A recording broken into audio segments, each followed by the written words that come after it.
Olá, pessoal, tudo bem? Espero que estejam bem, né? Cuidando-se, de preferência em casa, né? Quem puder, fique em casa, que isso tudo vai passar e logo a gente vai poder estar junto de novo lá na escola, hein? Ó, esse vídeo a gente vai falar sobre o início da República Oligárquica. Lembra que a gente trabalhou a República da Espada? Então, a República da Espada, ela é marcada pelo poder de dois militares, né? Deodoro da Fonseca e depois Floriano Peixoto. A República Oligárquica, ela se inicia com o primeiro presidente civil, né? Um presidente, o que é um presidente civil? É um presidente que não pertence ao exército, né? Nem marinha, aeronáutica, é um presidente comum, né? No caso aí, eles vão se revezar entre fazendeiros.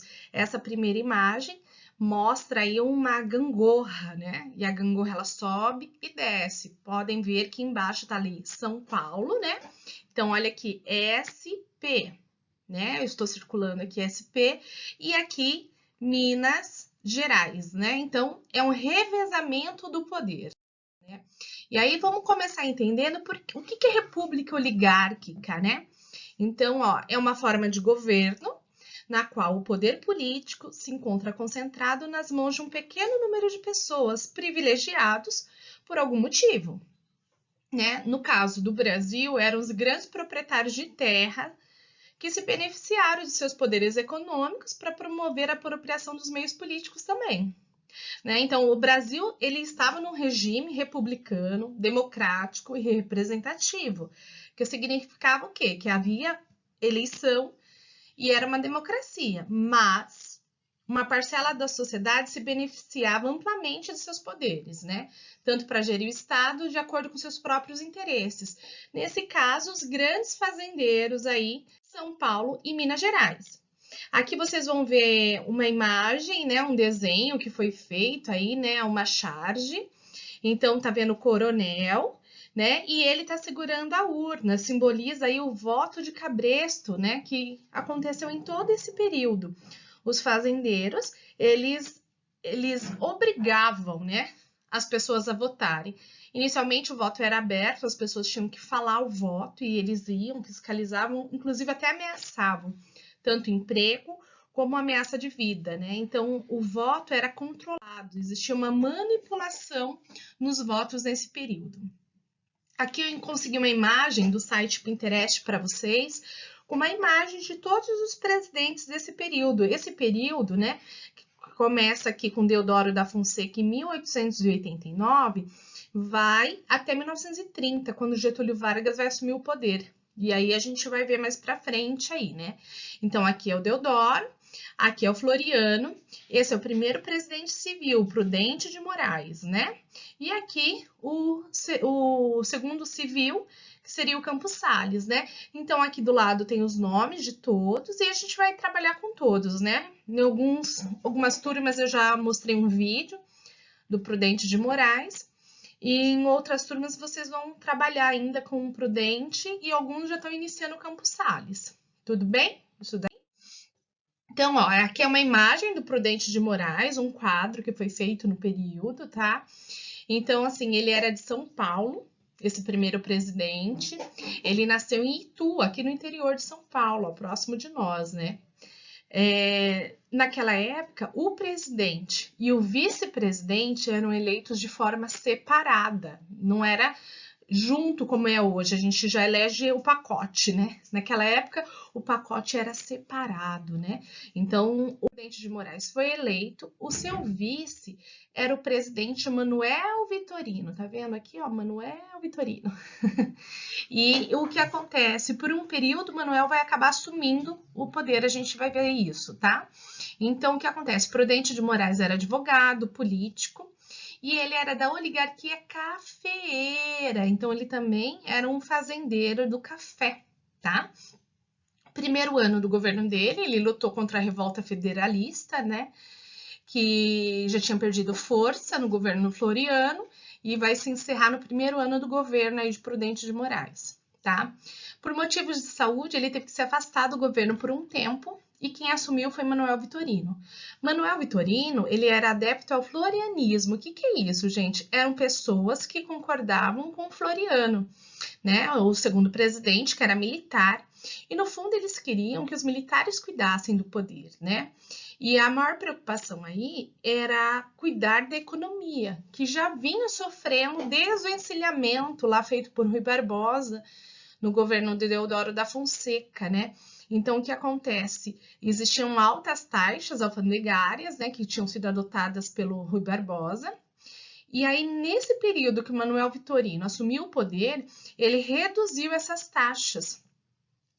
Só que aí o que acontece? Quando reduz a taxa da alfândega, o produto que vem de fora, o produto importado, ele acaba se tornando mais barato que o produto nacional. Isso é ruim para nós.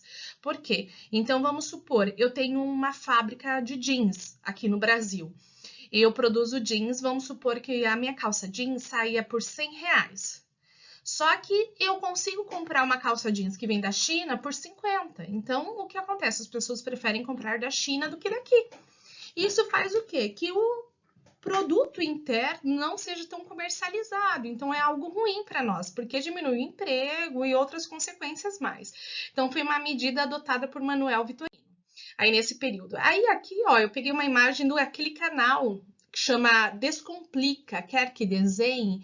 Tem vários, inclusive, vídeos interessantes desse canal, que ele explica e vai desenhando, né? Vai explicando através do desenho de mapas mentais, vai ajudar bastante vocês.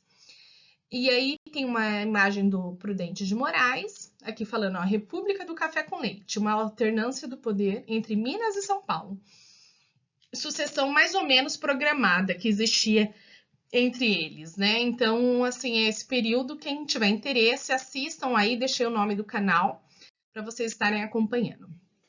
O que acontece? Quando o Prudente de Moraes retorna também ao poder, ele vai sofrer com as revoltas, né? Uma revolta, né, que acaba virando uma guerra, a Guerra de Canudos, acontece no período do seu governo, né?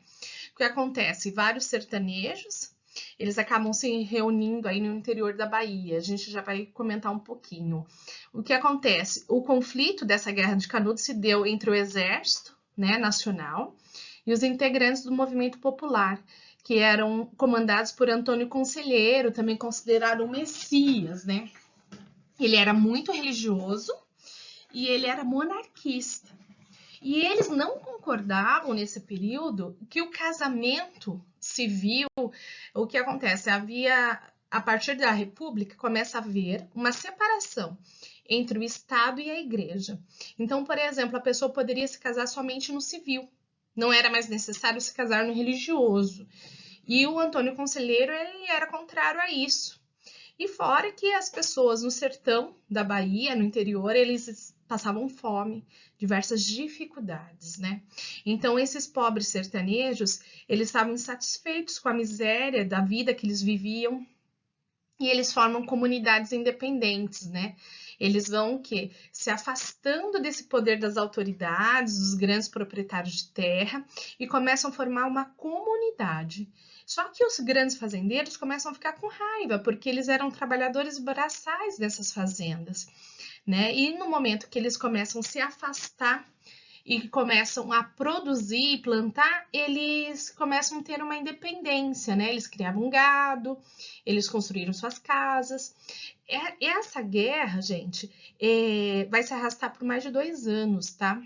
Várias tropas armadas vão para essa região de Canudos. Eu coloquei aqui até uma imagem para vocês. Então, a Guerra de Canudos começou em 1896 e vai aí a 1897, né? Ela vai se arrastando aí. E esse período é o período de guerra mesmo. Aqui é um mapa da Bahia. Não sei se vocês conseguem visualizar aqui, eu vou mostrar para vocês, eu vou sinalizar aqui, ó, é Canudos, tá vendo aqui onde eu marquei de roxo? Então, essa região é a região de Canudos, tá vendo? Aqui nesse outro mapa tem o Brasil, né, para quem quer se localizar, tá vendo aqui o mapa da Bahia? Nesse quadrado é a região do conflito, tá vendo aqui? Onde está em vermelho mais escuro é a região de conflito, onde aconteceu de fato a Guerra de Canudos, né? É uma região do sertão, uma região pobre, né? Aqui tem uma foto, esse é o Antônio Conselheiro, que era considerado Messias. Você vê que ele deixa o cabelo crescer, usa uma batina, sempre andava com um crucifixo, tá? Ele passou por diversas contrariedades pessoais, problemas econômicos e acaba pregando a religião, o cristianismo primitivo, que as pessoas deveriam repartir, viver em comum, né? Longe das opressões e injustiças que eram impostas pelo nosso sistema, que até hoje é muito desigual, né? Essas palavras de fé atraiu várias pessoas que passavam fome, que eram exploradas pelos seus patrões, né? Então ele atraiu muitos sertanejos que o seguiam e foram morar dessa região. Aqui é uma imagem, ó, da população lá em Canudos, é uma foto do período. Aqui também já no período de guerra, eles armados, e eles resistiram bravamente, né? Aí quase 2 anos de luta, né? Então, o que acontece? Por que Canudos foi incriminada? Os poderosos da sociedade da época, eles eram contrários, porque como que a população começa a questionar, né? E para de trabalhar para eles. Então, várias tropas republicanas começam a atacar. Eles conseguiram resistir a 4 investidas militares, tá? Então, 4 vezes os militares investiram. Na última expedição que houve, eles tiveram que usar metralhadoras e canhões, o exército. E aí o que acontece? A população, aí tanto homens e rapazes, foi praticamente massacrada, né? A comunidade se reduziu a centenas de mulheres, idosos e crianças. Antônio Conselheiro acabou morrendo antes do último combate, a saúde já estava frágil, tá? Ele teve a cabeça decepada, eles cortavam a cabeça e na época eles começaram a estudar o crânio dele, olha que coisa. Eles achavam que ele era um louco fanático, como ele foi descrito, né, para o Brasil no jornal para justificar sua morte. E começaram a estudar o crânio para ver se o crânio tinha alguma característica física, né, que caracterizasse essa questão da loucura, né, como se você pudesse explicar o fanatismo religioso e outras maneiras através de uma estrutura física, né. Isso também foi feito posteriormente com Lampião e Maria Bonita. Né? Então, assim, quando o Prudente de Moraes, o que ele faz? Ele vai fazer uma recepção para esses militares que massacraram, né? Eles mataram essas mulheres, essas crianças e os idosos que sobraram, né? Esses militares vão ter uma recepção. Só que durante essa recepção, um soldado chamado Marcelino Bispo, que a gente vê aqui na foto, ele vem com uma arma para matar o presidente Prudente de Moraes, um atentado contra o presidente.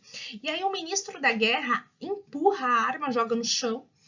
E aí o que acontece? Esse soldado Marcelino Bispo tira uma faca e dá vários golpes contra o ministro da Guerra, que é assassinado. Então Prudente de Moraes é salvo pelo ministro da Guerra, que acaba sendo morto, né? Após esse atentado contra a sua vida, o que acontece? Prudente de Moraes, ele fica preocupado, ele tinha medo de um golpe militar, já que as pessoas queriam que o Floriano voltasse ao poder. Então ele vai decretar o estado de sítio. Olha aqui, sítio mesmo, escreve dessa maneira. O que é estado de sítio, gente? É a perda de todos os direitos, de ir e vir, é a cassação dos seus direitos, né? Ele vai promover uma intensa perseguição policial aos contrários ao seu governo, né? Esse vai ser o golpe final aos defensores da volta dos militares, né, os florianistas. E ele vai conseguir, dessa maneira, com esse estado de sítio, manter o seu governo, inclusive tirando vários militares do poder. E aí ele fica no poder até ser substituído por uma eleição em que Campos Salles vai ganhar essa próxima eleição e vai governar de 1898 a 1902. Tudo bem? Olha, para finalizar, eu vou deixar com vocês alguns exercícios, tá? Esses exercícios vocês vão copiar no caderno e vão responder. Então, tá aqui, ó. O que é oligarquia? Vocês vão explicar. O que foi a República Café com Leite no Brasil? Tá? 3. Comente sobre as decisões do governo do presidente Prudente de Moraes. Inclusive, se vocês quiserem ver outros vídeos, né, procura lá no Se Liga Nessa História, né, o canal do Descomplica, né, quer que desenhe, também é muito interessante, tem bastante coisa legal de história, ó. Porque os sertanejos se reuniram em Canudos? Qual foi o líder deles, tá? A quinta questão, o que foi a Guerra de Canudos? Onde ela ocorreu? Quem eram os inimigos? né? Quem eram os inimigos lá, né? E quais os desdobramentos dessa guerra. E, por final, quais os acontecimentos marcaram o final do mandato de Prudente de Moraes. O último slide aqui tem as referências do material que eu usei para essa aula, tá? Espero ter ajudado e semana que vem tem mais. Um abração, gente!